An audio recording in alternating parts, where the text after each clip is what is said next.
Hello everyone, welcome back to my YouTube channel. তো চলুন আজকের এই ভিডিওতে কয়েকটা স্টক নিয়ে আলোচনা করব যেগুলোর কিন্তু খুব ভালো নিউজ রয়েছে।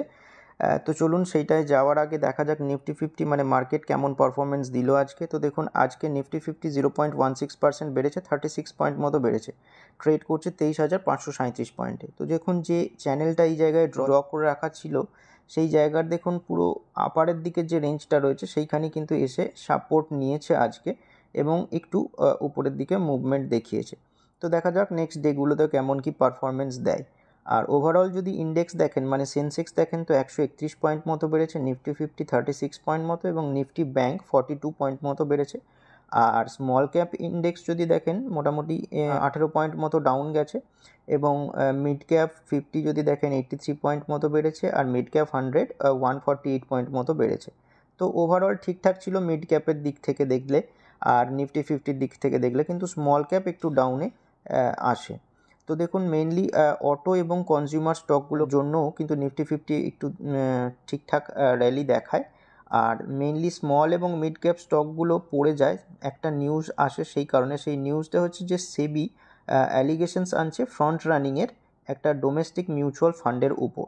তো সেই মিউচুয়াল ফান্ডের নাম আমি বলবো, কিন্তু তার আগে দেখুন যে অটো স্টক মানে মেনলি 0.87% মানে যে অটো ইন্ডেক্স আছে সেইটা বাড়ে এবং হিরো মোটোকর্প 1.33% বাড়ে এবং কনজিউমার যে স্টকস আছে তার যেটা ইন্ডেক্স আছে এফএমসিজি, তো সেইটা দেখুন 0.72% বাড়ে। এই কারণে বাড়ে বা এই আশাতে বাড়ে যে rebound in mass rural consumption and normal monsoon, তো যে কারণে কিন্তু নিফটি ফিফটি এবং মিড ক্যাপ ঠিকঠাক পারফরমেন্স দেখায়। এবার ওই ফ্রন্ট রানিংয়ের কেসটা যেটা এখানে বলা হচ্ছে যে regulator mainly quant mutual fund হাউসের উপর অ্যালিগেশন আনছে যে তারা ফ্রন্ট রানিং করেছে। তো মেনলি ফ্রন্ট রানিং মানে এই যেখানে লেখা আছে dealing on price sensitive information, তো যেটা কিন্তু ইললিগাল। তো এখানে কোয়ান্ট ফান্ড হাউস থেকে বলা হয় যে এটা একটা fastest growing fund house in the country and active investor in small and mid cap stocks said it is responding to the regulator query. তো রেগুলেটর যা কোয়ারি করেছিল তার এগেনস্টে এই অ্যান্সারটা দিয়েছে। তো দেখা যাক নেক্সট ডেগুলোতে কিন্তু আরও ইনভেস্টিগেশন এগোবে, সেই মতো কাজকর্ম করা যাবে। আর যদি দেখেন যে শুরুর দিকে কিন্তু মানে নিফটি স্মল ক্যাপের যে ইন্ডেক্স সেটা 1%-এর উপর ডাউন যায়, বাট ক্লোজিং বেসিসে 0.1% মতো ডাউন গেছে।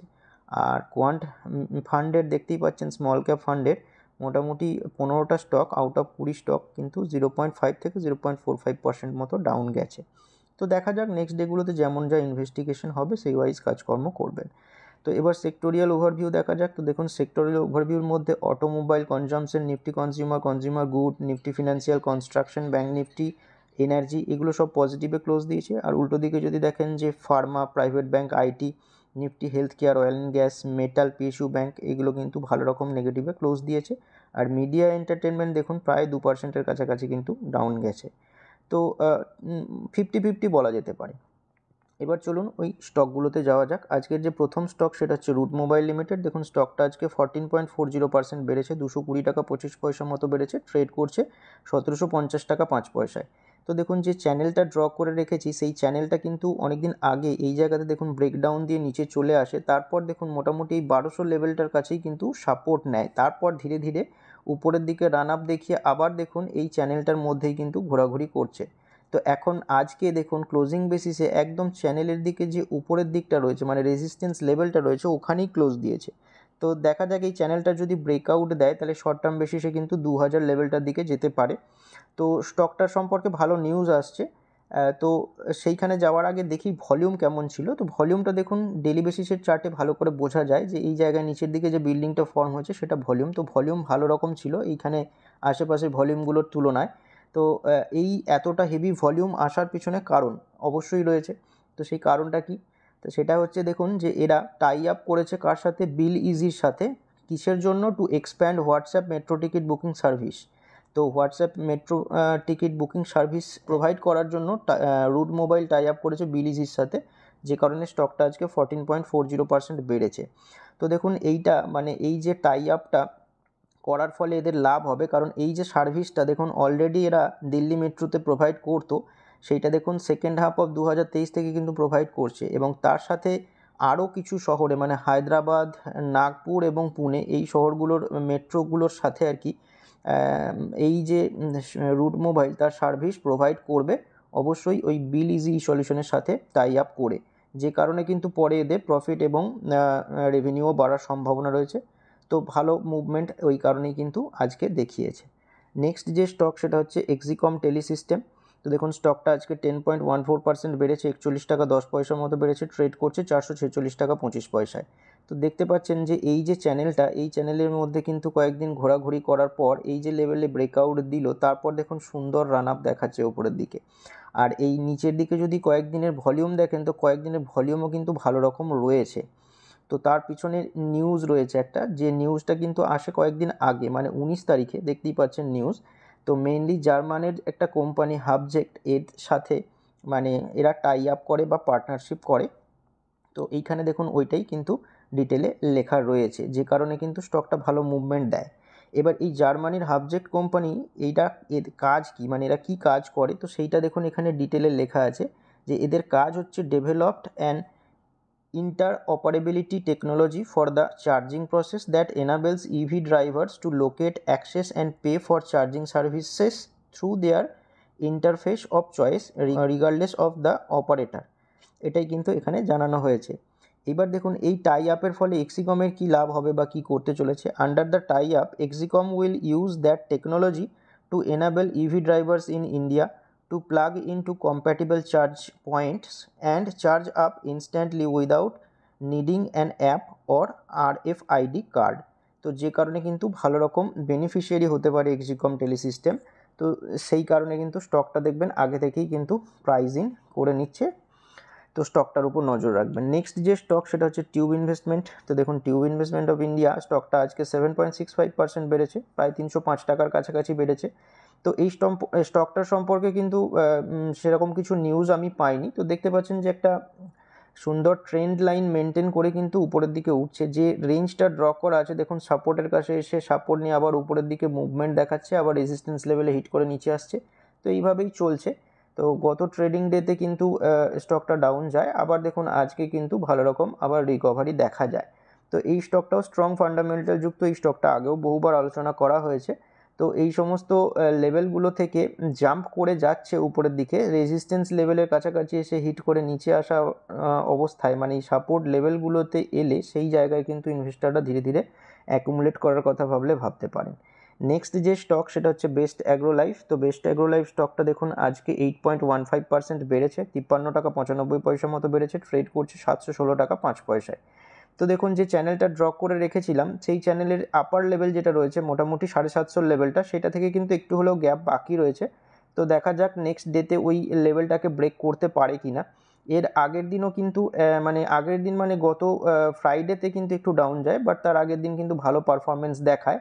একটা নিউজ আছে যে এদেরই একটা সাবসিডিয়ারি সিডলিংস ইন্ডিয়া একটা নতুন পেস্টিসাইড তৈরি করার লাইসেন্স পেয়েছে, যে কারণে কিন্তু স্টকটা ভালো পারফরমেন্স দেখায়। আর আজকেও দেখুন স্টকটা দারুণ পারফরমেন্স দেখিয়েছে। এটার পিছনেও কিন্তু নিউজ রয়েছে একটা, সেই নিউজটা হচ্ছে দেখুন এটাও আবার কিন্তু একটা নতুন যে পেস্টিসাইড আছে সেইটার বা ইনসেকটিসাইড আছে সেইটার লাইসেন্স পেয়েছে ম্যানুফ্যাকচার করার জন্য, যে কারণে স্টকটা কিন্তু আজকে 8%-এরও উপর বাড়ে। তো দেখুন এটা কিন্তু ডিরেক্টলি পায়নি, এদেরও একটা সাবসিডিয়ারি আছে যেটা হচ্ছে বেস্ট ক্রপ সায়েন্স। এটাও কিন্তু বেস্ট অ্যাগ্রো লাইফের একটা হোললি ওন্ড সাবসিডিয়ারি। এরা কিন্তু মানে একটা লাইসেন্স পেয়েছে কাদের তরফ থেকে, by the central insecticide board and registration কমিটির তরফ থেকে পেয়েছে। কি বানানোর জন্য দেখুন এখানে লেখা আছে ডিটেলে, manufacture of haloxyfop R methyl ester technical 96% herbicide বানানোর জন্য। ওটাই দেখুন এখানে লেখা আছে যে ওই যে ইনসেকটিসাইডসটা তার কাজ কি বা কোথায় ইউজে নেওয়া হয়, দেখুন এখানে ডিটেলে লেখা আছে যে মেনলি এটা কি করে, কি কাজে নেওয়া হয়, to control annual and perennial grasses and to protect crop such as soybean, groundnut, pulses এবং আদার্স। তো যে কারণে কিন্তু স্টকটা আজকে 7% না 8%-এরও উপর বাড়ে। তো তো স্টকটার উপর নজর রাখবেন। নেক্সট যে স্টক সেটা হচ্ছে অ্যাস্ট্রাল লিমিটেড। দেখুন স্টকটা আজকে 4.87% বেড়েছে, মানে 110 টাকা 75 পয়সা মতো বেড়েছে, ট্রেড করছে 2384 টাকা 40 পয়সায়। তো দেখুন এই স্টকটা নিয়ে আগেও আলোচনা হয়েছিল, যে সিমেট্রিক্যাল ট্রায়াঙ্গেল প্যাটার্নটা ড্র করে রেখেছিলাম, সেটা বলেছিলাম যে যদি উপরের দিকে ব্রেকআউট দেয় তাহলে কিন্তু ভালো রকম তেজি লক্ষ্য করা যাবে। তো দেখুন ব্রেকআউট দেওয়ার পর কিন্তু ভালো রকম তেজিই দেখাচ্ছে, আর এটা থেকে বোঝা যাচ্ছিল যে ব্রেকআউট দেওয়ার সম্ভাবনাই বেশি, কারণ এর যেটা লো সেইটা মানে বটমটা দেখুন উপরের দিকে ধীরে ধীরে শিফট করছিল, সিমিলারলি টপটাও দেখুন ধীরে ধীরে কিন্তু উপরের দিকে শিফট করছিল। তো ব্রেকআউট দেওয়ার সম্ভাবনাই প্রবল ছিল এবং দিয়েওছে, বুঝতেই পারছেন ব্রেকআউট দেওয়ার পর কিন্তু একটু তেজি লক্ষ্য করা যাবে। তো আবার যদি ওই চ্যানেলের আপার লেভেলে এসে সাপোর্ট নেয় তাহলে দেখতে পারেন, স্টকটার উপরে নজর রাখতে পারেন। আর আজকের যদি ভলিউমটা দেখেন তো ভলিউম কিন্তু ভালোই ছিল, মোটামুটি ঠিকঠাক ভলিউমই ছিল। আর এর আগেও দেখবেন এই জায়গাতে একবার ব্রেকআউট দেয়, বাট এই ব্রেকআউটটা সাস্টেন হয়নি, আবার ওই রেঞ্জের মধ্যে চলে আসে ব্রেকডাউন দিয়ে। কিন্তু এবারে দেখুন ব্রেকআউট দেওয়ার পর ধীরে ধীরে উপরে যায়, তারপর আবার এই লেভেলে এসেই সাপোর্ট নেয়, সাপোর্ট নেওয়ার পর দেখুন আবার সুন্দর রান আপ দেখাচ্ছে। তো এই ব্রেকআউটটা কিন্তু সাস্টেন হওয়ার সম্ভাবনাই বেশি, তো স্টকটার উপর নজর রাখবেন। নেক্সট যে স্টক সেটা হচ্ছে অ্যাপেল ইন্ডিয়া। তো অ্যাপেল ইন্ডিয়া স্টকটা দেখুন আজকে 4.26% বেড়েছে, 53 টাকা 75 পয়সার মতো বেড়েছে, ট্রেড করছে 1316 টাকা 80 পয়সাতে। তো দেখুন একটা সুন্দর সুইং মেনটেন করে কিন্তু আবার ওই লেভেলের কাছাকাছি এসেছে। তো মোটামুটি এই যে 1330 লেভেলটাকে যদি ব্রেক করতে পারে তাহলে কিন্তু শর্ট টার্ম বেসিসে 1400 লেভেল অবধি যাওয়ার সম্ভাবনা রয়েছে। তো দেখা যাক এই রেজিস্ট্যান্স লেভেলটাকে ব্রেক করতে পারে কিনা, যদি ব্রেক না করে তাহলে আবার কিন্তু ধাক্কা খেয়ে একটু নিচে আসার সম্ভাবনা রয়েছে, তখন ইনভেস্টাররা একটু হলেও দেখতে পারেন। নেক্সট যে স্টক সেটা হচ্ছে টিবিও টেক লিমিটেড। তো স্টকটা আজকে দেখুন 7.04% বেড়েছে, 111 টাকা 75 পয়সার মতো বেড়েছে, 1699 টাকা 85 পয়সাতে ট্রেড করছে, মানে তার অল টাইম হাইতে ট্রেড করছে। তো দেখতেই পাচ্ছেন স্টকটা নিউলি লিস্টেড স্টক, লিস্টিং হওয়ার পর থেকে দেখুন এই জায়গাটাতে কিছুদিন কিন্তু সাইডওয়েজ যায়, তারপর দেখুন এই বড় গ্রিন ক্যান্ডেলে এই রেঞ্জটার ব্রেকআউট দেয়, তারপর দেখুন একটা নতুন রেঞ্জ তৈরি করে উপরে এই জায়গাতে। তো এইটার দেখুন ব্রেকআউট কিন্তু আজকের গ্রিন ক্যান্ডেলে আবার দিয়েছে। তো নেক্সট আবার রেঞ্জটা কিন্তু আর একটু উপরে হওয়ার সম্ভাবনা রয়েছে। তো আজকে এই রকম পারফরমেন্স দেখানোর পিছনে একটা কারণ রয়েছে, গোল্ডম্যান সাচ এই স্টকটার উপর বাই রেটিং দিয়েছে, মানে কভারেজ করতে শুরু করেছে, যে কারণে স্টকটা কিন্তু আজকে ভালো পারফরমেন্স দেখায়।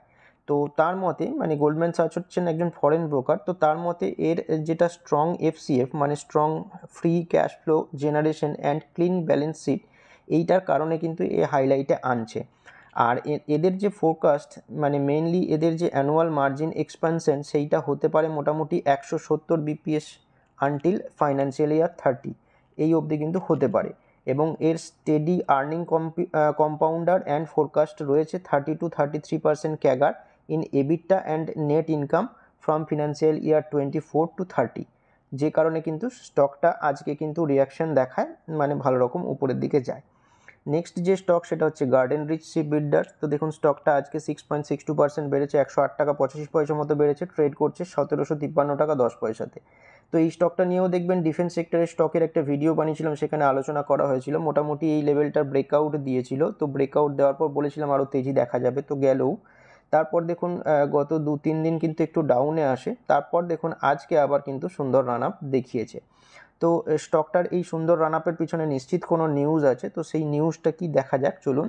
তো নিউজটা হচ্ছে দেখুন এরা সিকিওর করেছে একটা অর্ডার, $54 মিলিয়ন অর্ডার, যে কারণে কিন্তু স্টকটা ট্রেডিং আওয়ার্সে 8%-এর কাছাকাছি বেড়ে যায়, বাট আলটিমেটলি 6.62% উপরে গিয়ে ক্লোজ দেয়।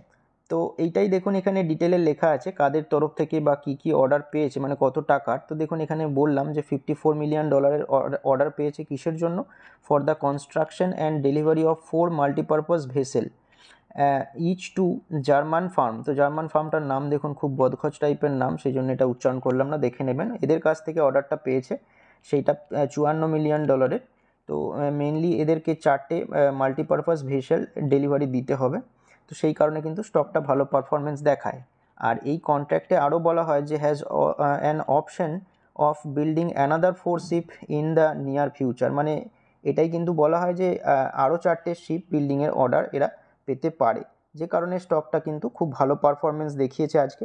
তো অবশ্যই স্টকগুলোর উপর নজর রাখবেন, স্টকগুলোর টেকনিক্যাল নিয়ে ডিসকাস করা হলো, আপনারা অবশ্যই এইগুলো আপনাদের রিসার্চের মধ্যে আনতে পারেন, বা যদি নিজে কিছু ভালো বুঝতে না পারেন তাহলে অবশ্যই আপনার ফিনান্সিয়াল অ্যাডভাইজারের সাথে কনসাল্ট করে যা করবার করবেন। স্টকগুলো কিন্তু কোনো রকমের রেকমেন্ডেশন নয়। আর হ্যাঁ, যদি ভিডিওটা ভালো লেগে থাকে তাহলে অবশ্যই লাইক করতে পারেন এবং চ্যানেলটিকে সাবস্ক্রাইব করতে পারেন।